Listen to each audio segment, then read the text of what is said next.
Hola chicos, buenos días. Hola, Buenos días, profesora. profe. Bueno, el día de hoy vamos a estar trabajando el lenguaje y el humor. Como ustedes saben, esta es la Universidad de los Sistemas Psicológicos, lo que permite que todos puedan trabajar desde su enfoque sin ningún problema. Todos sabemos que no se trata de invalidarnos los unos a los otros, sino de darnos la oportunidad de escuchar para entender cómo la teoría de cada uno de ustedes logra explicar los fenómenos en cuestión. ¿Correcto? Sí, profe. Antes de presentarles la actividad, quisiera explicarles en términos muy generales cómo se entiende qué es el lenguaje y qué es el humor. El lenguaje es considerado como un sistema de símbolos y reglas que permiten la comunicación, la exteriorización del pensamiento, las representaciones simbólicas de la realidad y el paso a la realidad psíquica. Por otro lado, el lenguaje está sujeto a las interacciones sociales que se establecen a lo largo de la vida, debido a que estas son pieza fundamental para su adquisición y desarrollo.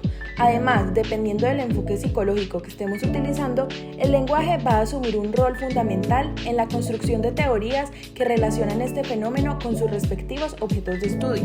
Siguiendo esta línea, el humor es una consecuencia del lenguaje y a su vez es un lenguaje artístico, que sirve como una forma de percibir la relativización de la existencia, es decir, la capacidad subjetiva de percibir algo desde un determinado punto de vista como gracioso.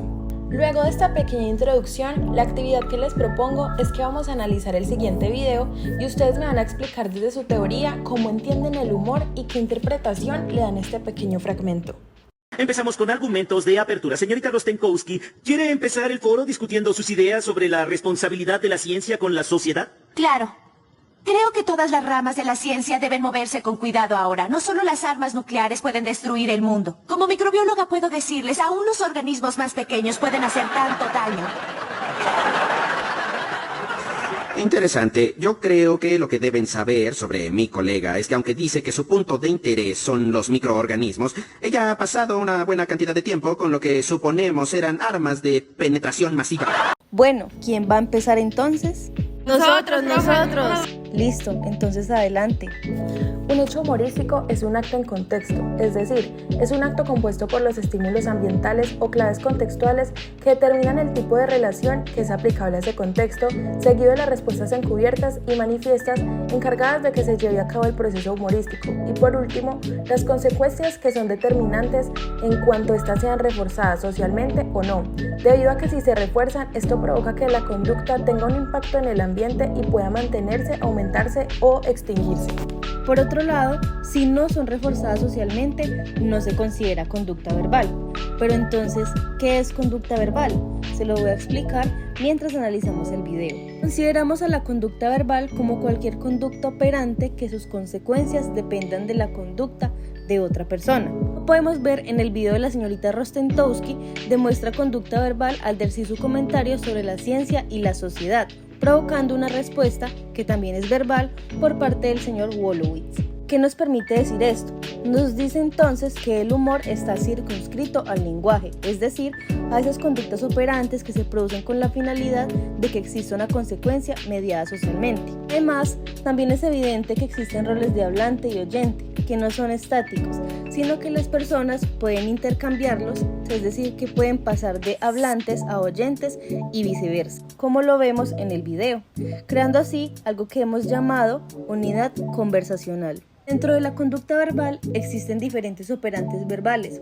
A nosotros nos van a interesar principalmente las intraverbales y los autoclíticos. Las intraverbales son operantes en las que el estímulo discriminativo verbal no tiene similitud morfológica con la respuesta verbal, y los autoclíticos son otro tipo de operantes verbales que también tienen estímulos discriminativos verbales, pero además se utilizan para darle especificidad a otra operante verbal. Con el siguiente esquema se entiende mejor lo que estoy diciendo. Ed verbal sería el personaje de Sheldon pidiendo a la señorita Rostenkowski su opinión. Respuesta verbal son las palabras de la señorita Rostenkowski.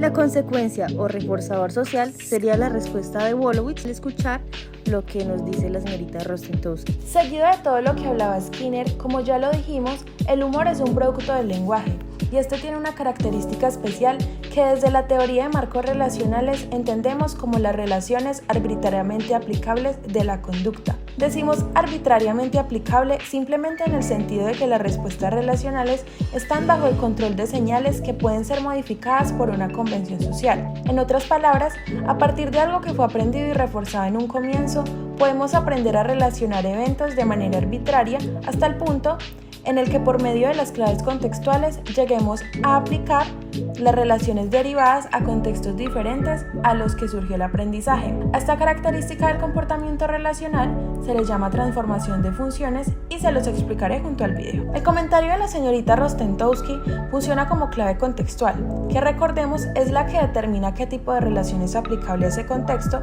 según el historial de aprendizaje de la persona. En el caso de Wolowitz, en su historial de vida probablemente estuvo expuesto a alguna situación en la que el tamaño de su pene resultó ser algo aversivo para él, y al escuchar en el discurso de su compañera, aún los organismos más pequeños pueden hacer tanto daño, relacionó de manera arbitraria esa frase con el tamaño de su pene, a pesar de que esto en ningún momento se mencionara de manera explícita, demostrando así que a partir de esa clave contextual pudo extrapolar ese aprendizaje a ese contexto, lo que en el sistema conductual llamamos transformación de funciones. Para finalizar, podemos decir que el humor es conducta verbal, y este a su vez está circunscrita al lenguaje y a los marcos relacionales que construimos a lo largo de todo nuestro historial de aprendizaje. Muy bien, chicos, su presentación estuvo excelente. Ahora propongo que Freud y Lacan nos expongan sobre el tema.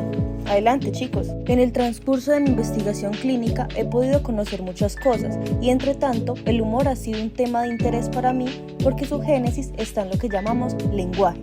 El humor es una característica del parletre, es decir, de aquellos sujetos que han sido atravesados por el lenguaje, lo que me permite decir que el inconsciente guarda relación con el humor, debido a que ambos existen gracias al lenguaje. Si nos remontamos a las tres instancias psíquicas, el humor en lo cómico es el transfuga del superyo, es decir, es un talento del sujeto que le permite neutralizar la severidad del superyo y está estrechamente relacionado con su singularidad. Además, se caracteriza por ser el límite entre lo real y lo simbólico, funcionando como una forma de enfrentar el sinsentido de la existencia. En otras palabras, el humor es el límite entre lo que decimos y la verdad que está oculta detrás de eso que decimos, ubicando al goce en el lugar de la angustia para enfrentar aquello de la existencia que nos causa tanto displacer. Por otro lado, el humor tiene distintos modos de encontrar artilugios de expresión que no se reducen solo al chiste, sino que también pueden estar presentes en algunas formas del inconsciente como los lapsus y los sueños. La actitud humorística puede estar dirigida hacia la propia persona o hacia alguien ajeno. Cabe suponer que esto no solo produce placer al espectador, sino que también existe una ganancia de placer por parte de quien tiene esta actitud. Para explicar el video, los dejaré con mi compañero Lacan. Para analizar el video usaremos la ironía como concepto central. Durante la explicación les daré un acercamiento a su definición. Vale la pena resaltar que la ironía no excluye al humor, por el contrario, guardan una estrecha relación y ahora veremos por qué. En el fragmento hay dos discursos que me llaman la atención. El primero es el de la señorita Rostentowski, en donde dice específicamente, aún los organismos más pequeños pueden hacer tanto daño. Aquí, por la reacción del señor Wolowitz, encontramos una característica del lenguaje y es que este siempre está presto al equívoco, porque para nosotros, que somos espectadores, la relación estructural entre significantes y significados no es unívoca. Todos tenemos maneras diferentes de interpretar un mismo significante.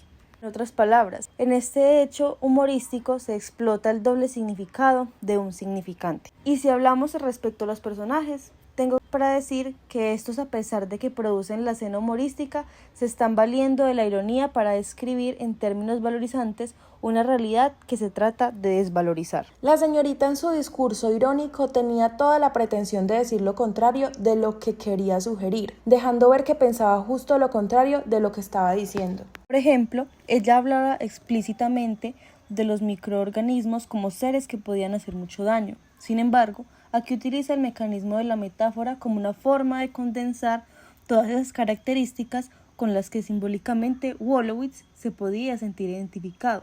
Básicamente estaba utilizando una forma de sarcasmo en la que se pone en evidencia los puntos débiles del otro. Sin embargo, aclaro, es realmente en el análisis donde nos daremos cuenta qué verdad o qué significantes están ocultos detrás de este acto. En la respuesta del señor Wolowitz no haremos un análisis tan profundo, aunque sí me gustaría precisar que el humor se instala en la perspectiva del otro. En cambio, la ironía va en contra del otro. Por eso decimos que lo opuesto a la risa, que es una consecuencia del humor y de algunos casos de ironía, no es el llanto, sino la identificación, dado que el humor se aproxima al medio decir la verdad de aquello que aún no ha sido reconocido o descubierto. Esto nos permite entender que Wolowitz, al sentirse identificado con el comentario de su compañera, no encontró otra manera de defenderse ante ese malestar más que el de producir otro acto de ironía. En conclusión, el lenguaje es la pieza fundamental que permite establecer una relación entre el inconsciente, el humor y la ironía. Es necesario para su existencia, pero además es la vía por la cual un acto humorístico o irónico da indicios de la propia falta y de la falta del otro. Felicidades, chicos, muchas gracias. Estuvo muy buena su presentación. Continuando con nuestra clase, le doy la palabra al sistema cognitivo. Adelante. Bueno, el humor es una experiencia subjetiva que permite percibir algo desde determinado punto de vista como gracioso y se da gracias a la existencia del lenguaje y la cognición social, ya que estas dos funcionan como el medio por el cual aprendemos e interactuamos con los otros, permitiendo que dentro de los esquemas mentales que son moldeados por la cultura se almacene y organice la información, para así recuperarla en otro momento en la que podamos utilizar el humor como una forma de afrontar la realidad y de generar nuevas interacciones. El humor, al ser algo subjetivo, se da en cada persona de manera diferente. Por ejemplo, para una persona puede funcionar como una forma de facilitar la comunicación y para otra podría ser un mecanismo para comprender y darle significado a sus experiencias. Anterior, si lo relacionamos con el video, podemos darnos cuenta que evidentemente Rostentowski en su aporte estaba haciendo referencia al pene de Wolowitz. Aquí hay varios aspectos que podemos analizar. Si bien la escena es un acto humorístico para los espectadores, también existe la posibilidad de que la señorita Wolowitz, antes de dar su opinión, pensara en hacerlo de manera irónica con la finalidad de generar risa en las personas que la iban a escuchar. Lo anterior nos permite inferir que todo acto humorístico o irónico tiene un valor pragmático, dado que cuando un mensaje es emitido, es necesario que tenga una intencionalidad y un sentido para que éste pueda ser interpretado por la persona que recibe el mensaje. Además, si tomamos de referencia los actos del habla, nos podemos dar cuenta cómo en muchas ocasiones lo que verbalizamos no coincide con nuestra intención comunicativa y dependerá de si la persona que es receptora entiende o no la verdadera pretensión del emisor. Esto se ejemplifica perfectamente en el video, porque Wolowitz comprende y aprecia de manera casi instantánea que se estaban refiriendo a su persona. La manera en que cada persona comprende y aprecia un chiste o un hecho humorístico va a depender no solo del historial de vida de la persona, sino también de la cultura en la que ha estado inmerso. Por eso decimos que no todas las culturas se ríen de los mismos chistes o comprenden algo como irónico. Por ejemplo, en el video se está haciendo alusión a que tener un pene pequeño es algo malo y que además de esto, la persona que lo tiene de esta forma puede generar tanto daño a pesar de estar en desventaja con otros que lo tienen de un tamaño más grande. Esto se contrasta totalmente si vemos, por ejemplo, la cultura de la antigua Grecia, debido a que en esta época tener un pene pequeño era sinónimo de ser macho alfa, porque hacía alusión a que el hombre estaba más orientado hacia la razón y el control de sí mismo. En cambio, tener un pene grande significaba escaso control de los impulsos y la incapacidad de actuar con moderación. Para finalizar, el humor y la ironía comprenden aspectos fundamentales del lenguaje, como la pragmática, los actos del habla, la comprensión y la precisión de los mensajes, entre otras cosas. La cognición social se hace necesaria en este contexto porque gracias a ella es posible generar nuevos esquemas o traer a colación unos preexistentes que nos permitan comunicarnos para generar nuevas interacciones. Excelente, muchachos, les agradezco todas sus intervenciones, cada una de ellas con aportes muy interesantes para comprender el humor y el lenguaje. Les propongo un descansito de 40 minutos. Se lo merece.